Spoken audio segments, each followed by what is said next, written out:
Hi everyone, आज की इस वीडियो में हम value additional course emotional intelligence के कुछ previous year question papers discuss करने वाले हैं। पेपर आपका 70 नंबर का आएगा। 2 पार्ट होंगे इस क्वेश्चन पेपर के। पार्ट ए से हम शुरुआत करते हैं दोस्तों। पार्ट ए में पहला क्वेश्चन मैंडेटरी है और बाकी 3 में से कोई 2 करने हैं। पहला क्वेश्चन में आपको 3 ऑप्शन गिवन है: importance of empathy, self management through mindfulness और एप्लीकेशन ऑफ इमोशनल इंटेलिजेंस। इन 3 में से किन्हीं 2 पर आपको शॉर्ट नोट लिखना है। उसके बाद है emotionally intelligent individual can effectively regulate the relationship with self and relationship with other. Comment. इसके बाद अगला क्वेश्चन है इसका, explain some techniques for developing empathy. समानुभूति के कुछ तकनीकी बिंदुओं की व्याख्या कीजिए। उसके बाद explain the role of social competencies in emotional intelligence with example. भावनात्मक बुद्धिमान में सामाजिक दक्षताओं की भूमिका की उदाहरणों सहित व्याख्या कीजिए। उसके बाद पार्ट बी है आप लोगों का। पार्ट बी में 4 क्वेश्चन करने हैं आपको। पहला क्वेश्चन शॉर्ट नोट का है, techniques to enhance empathy, emotional intelligence, stress management. इन 3 में से किन्हीं 2 पर आपको शॉर्ट नोट लिखना है। उसके बाद है explain the ability based model of emotional intelligence. भावनात्मक बुद्धिमान के योग्यता आधारित मॉडल की व्याख्या कीजिए। How can self awareness aid the development of personal competence. आत्म जागरूकता व्यक्तिगत क्षमता के विकास में कैसे सहायक है। उसके बाद है discuss different components of social competence. सामाजिक सक्षमता के मुख्य घटकों पर प्रकाश डालिए। और how can the knowledge of one's strength facilitate self awareness. Explain.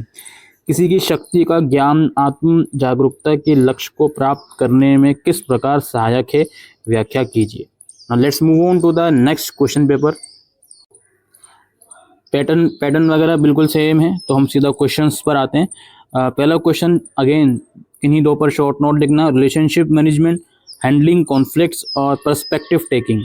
उसके बाद है The skills of observing and recognizing one's own feeling is an important part of our social intelligence. Explain this statement with the help of examples. Next question is suggest some of the self-management techniques for managing emotions. उसके बाद है elaborate upon the importance of emotional intelligence for effective functioning in our daily life. Part B start होता है हमारा। पहला question किन्हीं 2 पर short note, management of emotions, significance of emotional intelligence, conflict management in relationships. उसके बाद इसका second question है, explain the importance of self awareness in emotional intelligence, give example, describe in detail any one major of emotional intelligence, और how do the concept of empathy and compassion enhance our social competence. उसके बाद है suggest some strategies to enhance emotional intelligence. Lastly एक और paper हम आपके साथ discuss कर लेते हैं। इसमें पहला क्वेश्चन है, अगेन शॉर्ट नोट है, core components of emotional intelligence, social awareness and self awareness, managing negative emotions. उसके बाद है discuss the significance of emotional intelligence in personal and professional context. उसके बाद है discuss some of the relationship management skills that can enhance the emotional intelligence of individuals. इसके बाद है with reference to the ability model of emotional intelligence, elaborate upon the importance of emotional perception and emotional understanding. Part B start होता है। पहला question इनमें short note है, conflict management styles, emotion management, importance of compassion in relationships. उसके बाद है what is the mixed model of emotional intelligence and how does it differ from the ability model. How knowing one's strength and areas of development help in enhancing personal competence. उसके बाद है how do teamwork and collaboration facilitate our social competence, discuss.